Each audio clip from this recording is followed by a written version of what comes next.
Kaç tane?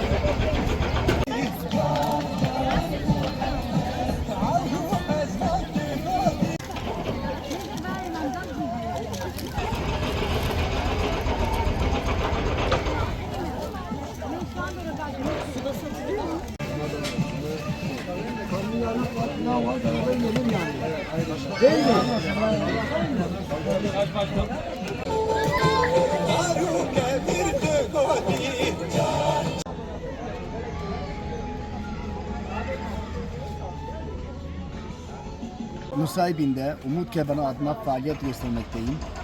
Nusaybin'de Zeynalabdin Camisi'nde şu an yetim, fakir ve muhtaçlar adına düzenlediğimiz bir kermesimiz var.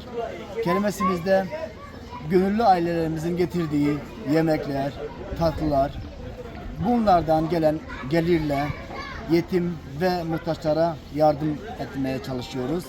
Nusaybin'de yaklaşık olarak 500 tane ailemiz var. Bizden yardım bekleyen, yetim, dul ve fakir ailelerimize yardımcı olmak için